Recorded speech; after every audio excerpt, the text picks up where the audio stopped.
If you have a mud nest stuck to the wall of your garage, under the eaves, or in the corner of your shed, do not knock it down yet. That ugly lump of dried mud may be doing a job you would normally pay someone to do. Inside it is a highly effective spider hunter, and depending on the species, it may be removing black widow spiders from the darkest corners of your property. Before you reach for a scraper, a broom, or a can of insect spray, take a closer look. What appears to be dirt on the wall may actually be one of the most useful natural pest control systems around your home. The insect that built it is called a mud dauber. Mud daubers are solitary wasps found across North America. They commonly build nests in protected, dry places, under roof overhangs, inside barns, on garage walls, beneath porch ceilings, and in sheds where rain cannot wash the mud away. Their nests may look like narrow tubes or a rough clump of dried clay. To most homeowners, they look dirty and out of place, so they are often scraped off before anyone understands what is happening inside. But mud daubers are not like the social wasps most people fear. They do not live in large colonies. They do not have hundreds of workers, a queen surrounded by guards, or an army ready to pour out when someone walks past. In most cases, one nest is the work of a single female. She gathers wet soil or clay, carries it back in small pieces, and shapes each section with her mouth and legs. Trip after trip, she builds a series of sealed chambers entirely on her own. That explains why mud daubers usually behave very differently from yellow jackets or hornets. Her attention is focused on building, hunting, and preparing food for her offspring.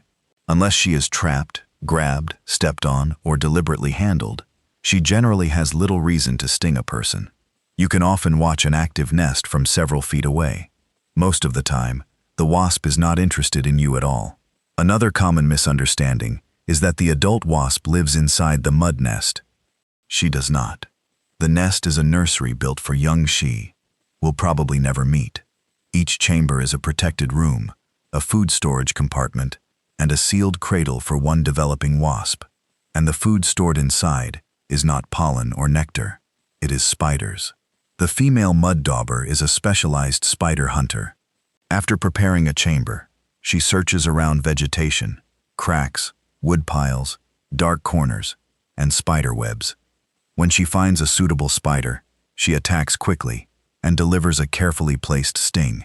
The sting usually does not kill the spider. Instead, it paralyzes it. That difference matters. A dead spider would begin to decay. A paralyzed spider remains alive but unable to escape, so its body stays fresh long enough to feed the developing larva. The wasp carries the immobilized spider back to the nest and pushes it into the chamber. Then she leaves and hunts again. One spider is usually not enough. She may make repeated trips throughout the day until the chamber is fully stocked. Once enough food has been collected, she lays a single egg on one of the spiders and seals the entrance with fresh mud. From the outside, the tube simply looks dry and closed. Inside, an entire life cycle is beginning. The egg hatches into a larva.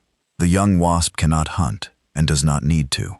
Its mother has already filled the room with food. The larva feeds on the paralyzed spiders, grows, molts, and eventually forms a pupa. After development is complete, the new adult chews through the hardened mud seal and emerges. By then, the mother may be long gone. A mud nest is not a random pile of dirt. It is a carefully built row of survival chambers, each supplied with enough food to raise a new wasp. Now here is the part that may change the way you see it completely. Some mud daubers hunt black widow spiders. The metallic blue mud dauber is especially well known for collecting web-building spiders, including black widows.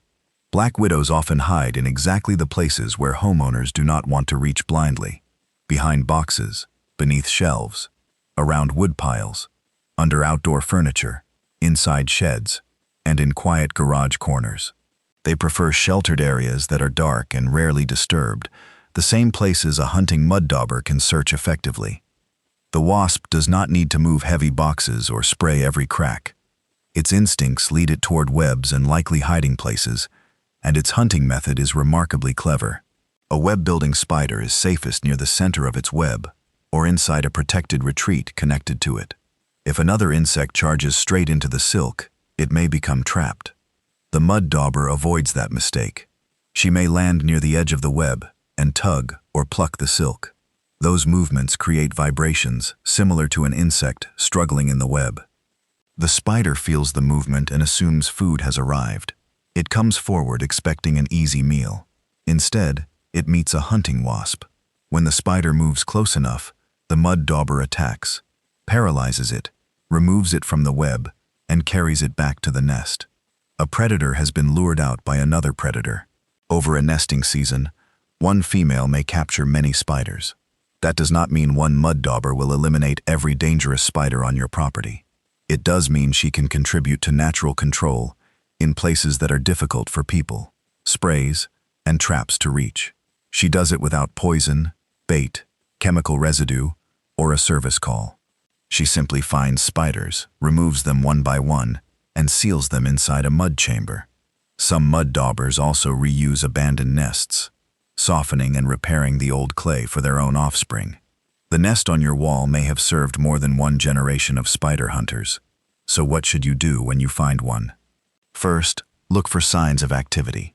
If a wasp is regularly flying to the nest, carrying wet mud, entering open tubes, or returning with a spider, leave the nest alone whenever possible. Do not spray it simply because it is a wasp nest. Do not block the entrance or poke the tubes to see what comes out. A mud dauber nest will not grow into a giant colony with thousands of insects. The female is building a limited number of chambers. When the work is complete, she seals them and moves on. If the nest is high on an exterior wall, under an eave, or in a quiet corner of a shed, leaving it in place is often the simplest choice. Of course, location matters. A nest attached to a frequently used doorway, electrical panel, machine, or area where children may touch it may need to be removed. But removal should be based on a real safety or access problem, not simply on the assumption that every wasp nest is dangerous. If the nest looks old, dry, and inactive, you still do not have to remove it immediately. If you decide to take it down, the colder part of the year is generally a better time, after activity has stopped, and you are confident no developing wasps remain inside. If you open a truly abandoned nest, you may find dried spider remains inside, sometimes with recognizable legs or markings. It can be unsettling, but it reveals what the wasp had been hunting around your property. While you were working in the garage, stacking firewood, or mowing the yard, one solitary insect may have been checking webs, cracks, and hidden corners, finding spiders you never saw and carrying them away. For generations, homeowners have scraped these nests from walls without asking what they were for. But nature does not always package useful things attractively. Sometimes, pest control looks like a clean plastic trap bought from a store. And sometimes, it looks like a rough tube of dried clay built in the corner of an old garage. So the next time you notice a mud nest under the roof, beside a beam, or against the wall of your shed, pause before knocking it down. Watch it for a few minutes. See whether a wasp is coming and going. Notice whether she is carrying mud or dragging a spider. Consider whether the nest is actually creating a problem. That small structure may be helping reduce the number of spiders in the exact places where you store tools and reach with your hands. It may even be removing black widows from areas where you would never know they were hiding. No chemicals, no traps, no monthly bill. Just one solitary wasp, a little wet clay, and a hunting system shaped by nature over an enormous span of time. If this changed the way you see the mud nest on your wall, subscribe to the channel. We look at the ordinary creatures around homes, gardens, garages, and backyards, and reveal the useful work they are doing while most people walk right past them. And leave a comment below. Have you ever removed one of these nests, or opened an old one and found the spiders stored inside?